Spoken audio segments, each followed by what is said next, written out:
No Monchis. Schaefer House. Hey, this is Trevor from Schaefer House. This is part 2 on our lesson about triads, not the game. In our last lesson, we talked about how we actually form the 4 different kinds of triads: major, minor, diminished, and augmented. Now we're going to talk about how we could apply those chords to the guitar itself. We used the key of C because that's kind of the easiest to understand it from a theoretical standpoint. But you'll notice with guitar, if you try to play these chords with your basic cowboy chords or open chords, whatever you want to call them, that it becomes very difficult to do, So most of you probably know this chord C. It's one of the first chords they'll teach you in any guitar book. And yeah, C major, that's not that tricky to do. Yeah, try to make that chord a minor now. You're gonna have to recombine your fingers and, because this on the D string is where your E's at. And you wanna make that flat for a minor. So you're gonna have to do something like this. And it can be done, but it's not very comfortable and it's very awkward and it'll make it difficult to transition to other chords that way. Okay, so now here's my C minor. Let's make it a diminished. Well, as you can see here, the diminished, we have to flat the 5th, and that would be a G flat. Our string is a G. So unless you're going to down tune your G string to G flat and then raise it back up again, that's not, you can't do it. Like, this is the best you could do is go from C to C minor. So what we're going to do instead is look at bar chords. Bar chords are great for this kind of thing, to shift between all these different triads. So if you know this guy, starting on the A string C, and then just barring across here, well, you have your C, your G, another C, and then your E. So we could skip this C because you don't really need it, it's already down here, and just play like a power chord, and then with your pinky on the B string, 5th fret. So that gives you a C major, just the 3 notes we need. Once again, that's 1, 5, 3. To make that minor, we just need to take the 3rd to the minor 3rd. And once again, the 3rd is E on the B string. Just move down 1 fret, you got that. That's pretty easy to move your fingers from here to there. It's not that difficult, maybe a little bit of practice. So from there, now we need to flatten the 5th, which is right here.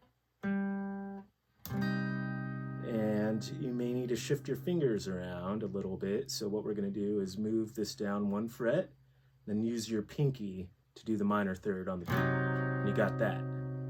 Diminished chords are personally my favorite chord.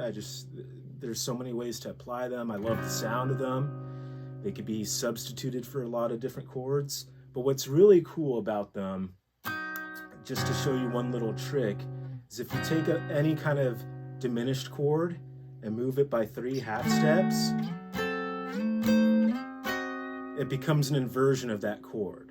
So anytime you have something pertaining to the diminished chord, if you just move it by that distance, you'll get the same chord in a different inversion.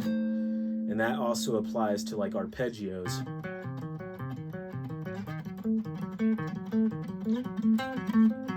It's the same notes, just rearranged in a different order. And we'll go more in depth on what inversions are if that is confusing to you. But for those of you that are aware of that, that's another little trick to put in your toolbox. So after diminished, we'll have augmented. So go back to your first major chord, which is this, and we'll just raise the 5th up a half step, and it gives us a G sharp in the key of C. So that, once again, you may have to move your fingers around a little bit, but gives you that. So one more time, if you can't see clearly, you have this for the major, and we're gonna move our pinky up and then move our ring finger down. That gives you that. So a good exercise to do is honestly just run through these: major, minor, diminished, augmented, back to major. And do that in all 12 keys if you can. You could also, since that is a common bar chord shape, this is kind of the other most common, you know, on the 8th fret, starting on the low E, do that, make it minor, or sorry, diminished,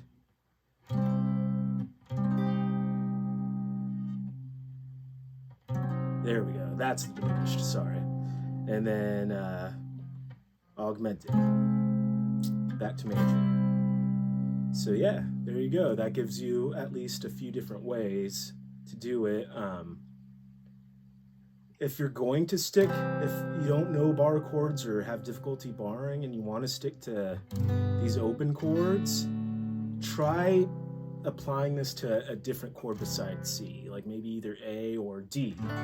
So here you'll see in the key of D, the triads written out, and it's a lot easier to play these forms and the open voicings in the key of D. So we'll have D major, D minor, D diminished, D augmented, D.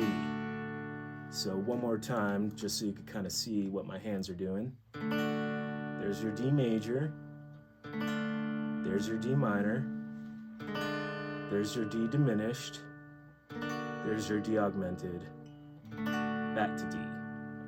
So experiment with what other chords you know, and we'll get into how to arpeggiate those next time. But one more time, in the key of D, open voicings, these are the chords. Major, minor, diminished, augmented, back to major. So play them a few times, get used to what they sound like to you in your ear. You know, for me, like the augmented sounds like I'm in outer space. Diminished sounds very dark and kind of sinister or something like that. So you'll associate them with whatever picture it puts in your head. And so next time we'll get into how to arpeggiate some of these triads. And until then, keep practicing, keep playing, keep rocking out. This is T. Powda signing out from Schaefer House Studios.